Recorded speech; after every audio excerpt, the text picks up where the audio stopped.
Y'all just don't get it, man. Y'all just don't get it. I'm trying to show y'all the game.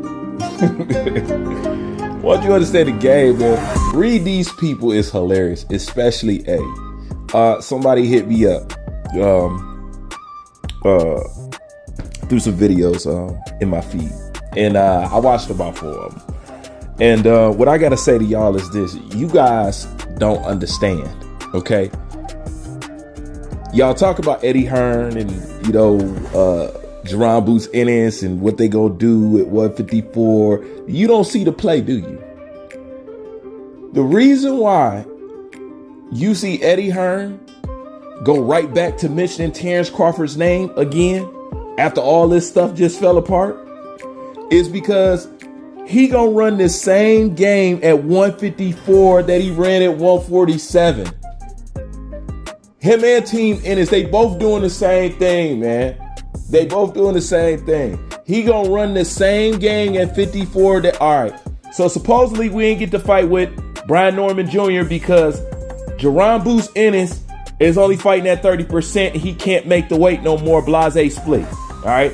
But people have already called him out and say, how is that possible when you was just trying to make a fight with him? Now all of a sudden that he's done with his fight, now all of a sudden you don't want to fight there no more and you only fighting at 30%. And you know what makes it extra crazy? You remember what I tell you about Team Ennis? Contradictions and how you can constantly catch them in contradictions and lies.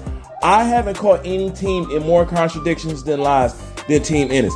The reason why it looks silly is because Jerron Ennis let this shit roll out of his mouth.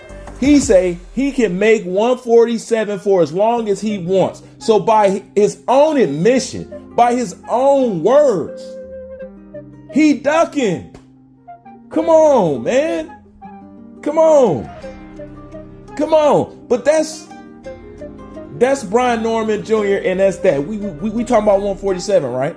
All right. So supposedly he turned down the Lopez fight because he was negotiating for an Ortiz fight. And supposedly, if we're going to 154, we're going for somebody like a Ortiz or something like that, right?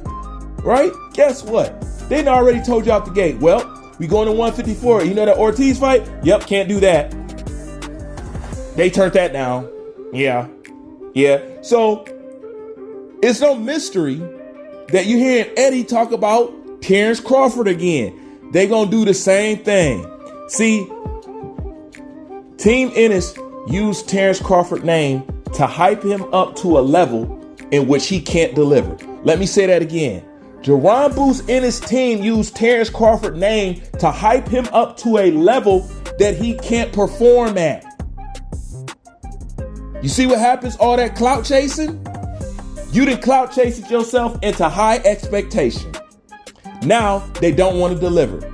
Now we have to worry about Jerron Boots Ennis being entertained or being up for a fight. I ain't never heard that crap in my life. I ain't never heard that in my life. But this is what's going on now. All right. So we know it really wasn't a weight thing. He's always been in the wrong weight class.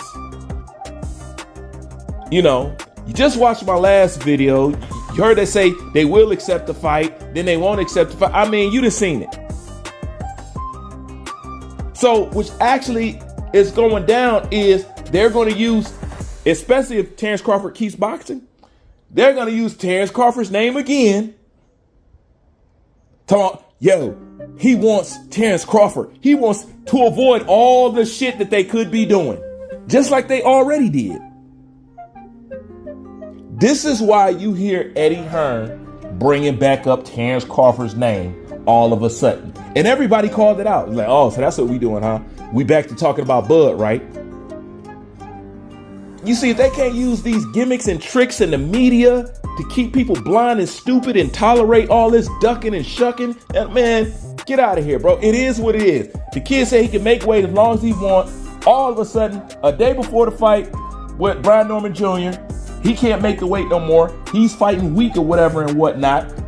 They talked about moving up to fight Ortiz. They already talked about they can't get the fight with Ortiz. And they back mentioning Terence Crawford's name. Tell me this is not a repeat of 147. Y'all think he's finna run towards all these killers? He's not. He's not. Check his track record. He's not. Listen, if they were going to do this Stanionis fight was a waste of time. Was it not? The Stanionis fight was completely useless. You can't tell me they didn't have these type of conversations before even signing a fight with Stanionis. You can't tell me they didn't have these conversations. They knew when they fight Stanionis, it wasn't going to lead to no goddamn undisputed. They knew it then. But why do all that and then just drop it's just dumb. And the reason why you can't figure out the way he fucking moving, because they're moving based off his limitations.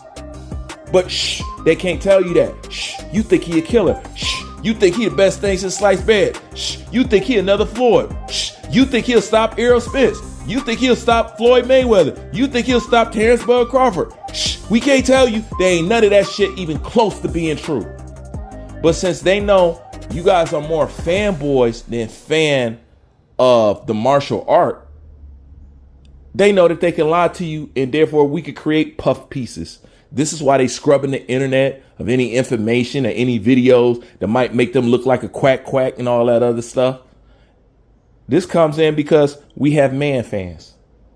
See, that's why I don't like man fans, because boxers hide behind you man fans not to do shit. Right? And that's everything in a nutshell. Tell me I ain't hit it out the park. Tell me you're not going to see the same thing at 154 that you seen at 147, except they just got to be a little bit more strategic with it. How they went from all that to going right back to talk about Terence Crawford name, and they know that he ain't going to go nowhere near him. He's too far in his career. That's a setback, and there ain't no damn point. And Jerron ain't got nothing that could build his resume at all. So they know that. So why bring this man's name up? Because it's something to help them tread the waters. That's it. And spin the narrative while they don't fucking deliver.